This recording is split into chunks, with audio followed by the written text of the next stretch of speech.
हिमाचल प्रदेश में आगामी विधानसभा चुनावों को लेकर अब कुछ समय ही शेष रह गया है। ऐसे में भाजपा और कांग्रेस के दिग्गज ताबड़तोड़ रैलियां करने में जुटे हुए हैं। वहीं एक तरफ भाजपा के स्टार प्रचारक प्रदेश में जनसभाओं को संबोधित कर रहे हैं, तो दूसरी ओर आज जिला कांगड़ा में कांग्रेस की महासचिव प्रियंका गांधी ने नगरोटा बगवां विधानसभा क्षेत्र के तहत गांधी ग्राउंड पर उपस्थित जनसभा को संबोधित किया। अखिल भारतीय कांग्रेस कमेटी की महासचिव प्रियंका गांधी वाड्रा ने आज देवभूमि हिमाचल प्रदेश के कांगड़ा स्थित नगरोटा बगवां में परिवर्तन प्रतिज्ञा रैली को संबोधित किया। रैली से पहले वो मां ज्वाला जी के दर्शन करने गई थी और वहां पर उनका आशीर्वाद प्राप्त किया।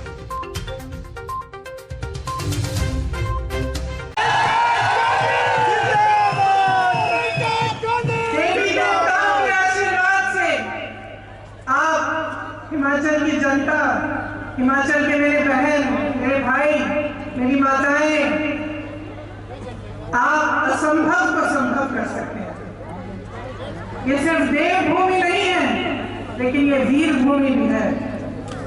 यहाँ इतनी माताएं बैठी हैं। मैं जानती हूँ कि अगर मैं आपसे पूछूं कि अपने बेटों को आप सरहद पर इस देश के लिए शहीद होने के लिए भेजेंगे, तो सभी हाँ करेंगे। मैं जानती हूँ, क्योंकि मैं जानती हूँ कि कांगड़ा की इस भूमि ने इस देश को कितने शहीद दिए, कितने वीर दिए। आज भी सरहद पे इस देश की रखवाली करने वाले यहीं के पुत्र हैं। इस प्रदेश को किसने बनाया? आपने बनाया। ये प्रदेश किसका है? आपका है। आपको मालूम होगा, जब इंदिरा जी ने ये ऐलान किया कि हिमाचल प्रदेश बनेगा, तो पूरी दुनिया ने उनको देख के बोला कि ये देखिए प्रदेश बना रही है, ये प्रदेश चल नहीं पाएगा, इसके लिए पैसे नहीं होंगे, इसकी अर्थव्यवस्था ठप हो जाएगी। लेकिन यहाँ के कर्मचारियों ने, यहाँ के युवाओं ने अपनी मेहनत से, यहाँ की माताओं ने, बहनों ने अपनी मेहनत से ये प्रदेश बनाया कि चुनाव का समय आ गया। और चुनाव के समय तमाम नेता, तमाम पार्टियों के लोग आपके सामने आएंगे, सब अच्छी अच्छी बातें बोलेंगे, लेकिन जब तक आप जागरूक नहीं बनेंगे, जब तक आप अपने प्रदेश को यहाँ दिल में रखकर अपना वोट नहीं देंगे, तब तक आप सही निर्णय नहीं कर पाएंगे। कुछ लोग हैं जिसमें एक दूसरे तरह का जज्बा होता है, अहंकार का, अपने स्वार्थ को साधने का।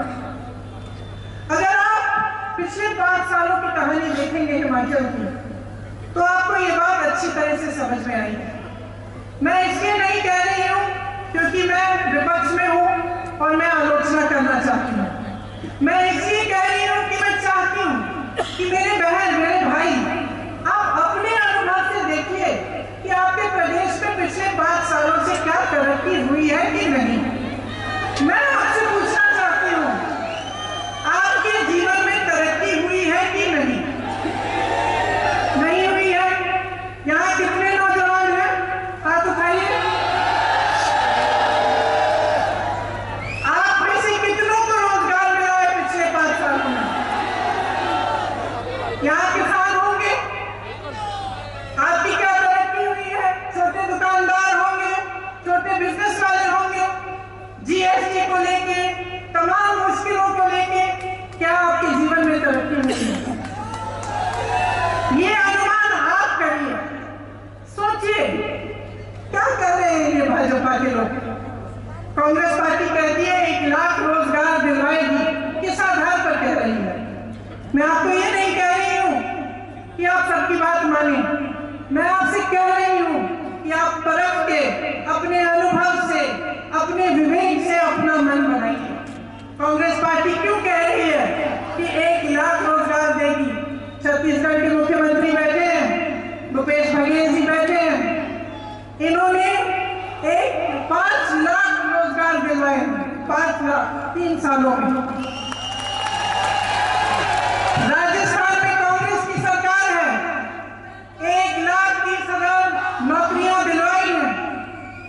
यहाँ पे हिमाचल में क्या स्थिति है मैं बताती हूँ।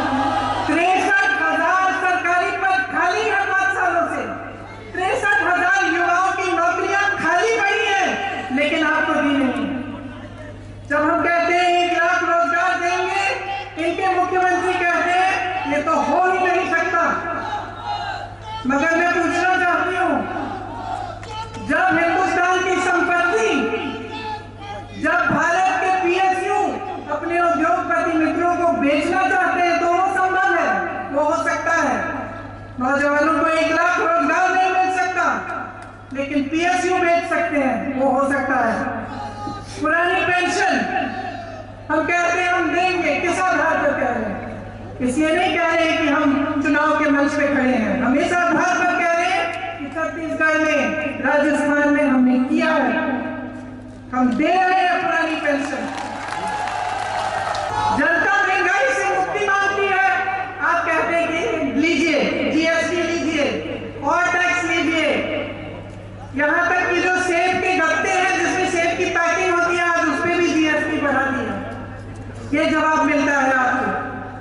1 रैंक 1 पेंशन, ये तो नहीं हो सकता, मगर अग्निवीर स्कीम हो सकती है। अग्निवीर स्कीम हो सकती है जिससे सेना को ठेके पे दिया जा रहा है।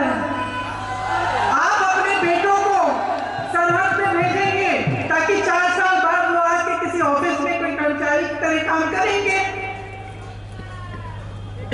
क्या ये है आपके मन में कि आप सोचते हैं कि जाएंगे सरहद पे, देश की रखवाली करेंगे और पूरे जीवन फिर देश उनकी रखवाली भी करेगा? तो सोचिए कि क्या करना चाहते हैं ये लोग। आपको ना रैंक पेंशन देना चाहते हैं, ना रोजगार देना चाहते हैं, ना महंगाई कम करना चाहते हैं, कुछ नहीं करना चाहते अपने लिए, आपके लिए, सिर्फ अपने लिए, अपने स्वार्थ के लिए ये खड़े हैं आपके सामने। अब अगर आप इसको पहचानेंगे, अगर आप सोच समझकर अपना वोट डालेंगे, तो आप देखेंगे कि नियत साफ किसकी है और खोटी किसकी है। आप इतनी मेहनत करते हैं किस लिए? अपने भविष्य के लिए, अपने बच्चों को आगे बढ़ाने के लिए।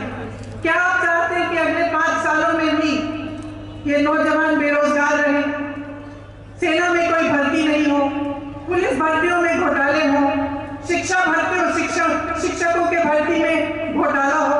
क्या आप ये चाहते हैं? कि आप चाहते हैं कि आप आगे बढ़ें? आपने मेहनत की, शिक्षित है आपका प्रदेश, अच्छे जॉब्स मिल सकते हैं, यहीं पे हिमाचल प्रदेश में मिलने चाहिए और संभावना है, ये बात नहीं है कि काम नहीं हो सकते। लेकिन भाजपा के राज में आपने देखा कि ये कहते हैं कि ये सारा संभव है, लेकिन घोटाले संभव है। पीपीई किट के घोटाले हुए, मैंने कहा पुलिस भर्ती में घोटाला हुआ, शिक्षक भर्ती में घोटाला हुआ, आजकल ड्रग्स भी बहुत फैले हुए हैं। तो आपके लिए कुछ नहीं हो सकता, लेकिन बड़े बड़े उद्योगपतियों के लिए सब कुछ हो सकता है। क्या ऐसी सरकार चाहते हैं आप?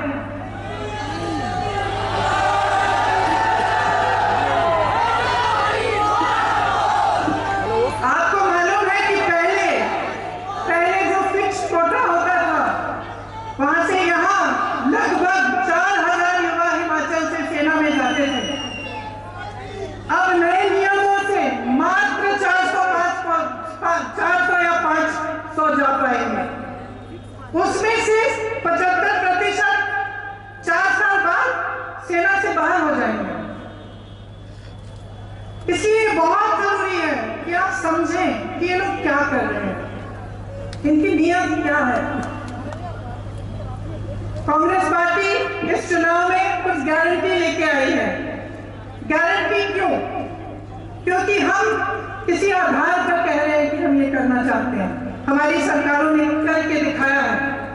इसलिए हम कहते हैं कि जो पहली कैबिनेट की मीटिंग होगी, पहली बार जब मंत्रिमंडल बैठेगा, तभी उसमें से आपके ओपीएस का निर्णय होगा कि आपको पुराना पेंशन वापस मिलेगा। इसी तरह से उसी पहली मीटिंग में यह तय होगा कि हिमाचल के नौजवानों को 1 लाख रोजगार मिलेंगे। जो 63,000 पद खाली है उनको भरा जाएगा, उससे ज्यादा आपको 1 लाख तक मिलेंगी। और हम ये भी कह रहे हैं कि 5 सालों में हम 5 लाख रोजगार देने की पूरी कोशिश करेंगे। ये हमारी गारंटी है।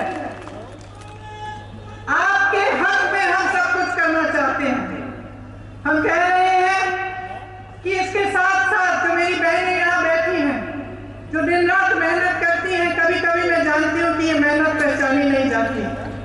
मैं जानती हूँ कि घर का भी काम आपको करना पड़ता है और बाहर भी काम आपको करना पड़ता है और घर में बच्चों की परवरिश भी करनी पड़ती है, गृहस्थी संभालनी पड़ती है।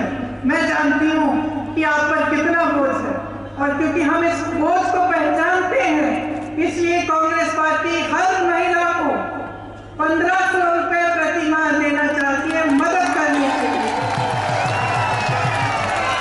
इस योजना को हम हर घर लक्ष्मी योजना कह रहे हैं। आपने इसके बारे में अगर सुना नहीं है तो पढ़िए जरूर और इसके बारे में जानकारी लीजिए। इसके साथ साथ हर विधानसभा में हम 4 इंग्लिश मीडियम की पाठशालाएं बनाना चाहते हैं। ड्रग्स से हम लड़ेंगे। जिस तरह से आज ड्रग्स नौजवानों के भविष्य को खा रहे हैं, उसके खिलाफ हम खड़े होंगे और हम लड़ेंगे। केंद्र में जब हमारी सरकार बनेगी तब ये अग्निवीर की स्कीम हम वापस से देंगे, इसको रद्द करवाएंगे। हिमाचल में एक्स आर्मी के लगभग 3000 आरक्षित पद है, हम इन्हें बढ़ाएंगे।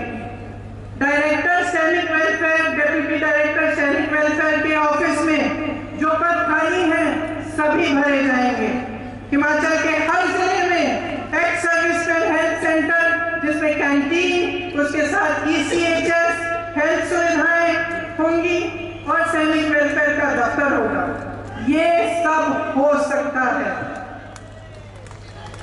मैंने आपसे पहले भी कहा, यहाँ बघेल जी बैठे हैं, इस चीज का प्रमाण है कि जब कोई कुछ करना चाहता है तो वो करके दिखाता है। इन्होंने आपसे कहा कि जब इनकी सरकार बनी तो कांग्रेस ने वादा किया था कि सरकार में आते ही किसानों के कर्ज माफ होंगे। सरकार में आए 3 घंटों बाद निर्णय लिया कि किसानों के कर्ज माफ होने शुरू होंगे और यही हुआ। आज सबसे कम बेरोजगारी छत्तीसगढ़ में है, जहां कांग्रेस की सरकार है। नियत ठीक होती है तो बहुत काम हो सकता है। ये बात आपने यहाँ पे कांगड़ा में खुद देखी। यहाँ के विकास पुरुष जिनके पोस्टर लगे हुए हैं, GS बाली जी, उन्होंने करके दिखाया। यशवंत परमार जी ने करके दिखाया। श्री वीरभद्र सिंह ने सालों के लिए अपने जीवन भर ये करके दिखाया। आज हिमाचल के कोने कोने में जाते हैं तो उनके बारे में हम सुनते हैं, लोग उनका आदर करते हैं, उनका सम्मान करते हैं, क्योंकि उन्होंने आपके लिए मेहनत की, उन्होंने आपकी क्षमता, आपकी शक्ति पहचानी और उस शक्ति की कोई ऊर्जा बनाई जिसमें से उन्होंने इस प्रदेश का विकास किया। कांग्रेस ने हिमाचल में सेंट्रल यूनिवर्सिटी बनाई, IIT बनाई, वीरभद्र सिंह जी ने गांव-गांव में स्कूल बनाए, कांगड़ा को मान महत्व देने के लिए धर्मशाला में विधानसभा और सचिवालय बनाया। GS बाली जी ने नई नई योजनाएं लाकर खूब रोजगार दिलवाए। इंजीनियरिंग कॉलेज, फार्मास्यूटिकल फार्मेसी के college, ITI degree college, Tanda में सबसे अच्छा मेडिकल कॉलेज, देश की सबसे पहली इलेक्ट्रिक बस हिमाचल में चली तो कांग्रेस की सरकार ने चली। रोपवेज लाए, होम स्टे की स्कीम लाए, जिससे आमदनी बढ़ी, जिससे रोजगार बढ़े। HSRTC प्रॉफिट में आया, नए बस स्टैंड बने, वॉल्वो की सर्विस आई। इस सब से रोजगार बनता है, कर्मचारियों का मान सम्मान रहता है। लेकिन आज की क्या स्थिति है उसे अच्छी तरह समझिए। आज भाजपा की सरकार ने हिमाचल प्रदेश को कर्ज में डुबाया हुआ है। 70,000 करोड़ का कर्ज है, 63,000 सरकारी पद खाली हैं, कर्मचारियों को पेंशन का टेंशन है, महंगाई की वजह से आपकी जेब खाली है, GST की मार है, किसानों को फसल का दाम नहीं मिलता, आज ये स्थिति है, तो आप सोचिए आगे आप क्या चाहते हैं। मन बना लिया है क्या? मन बना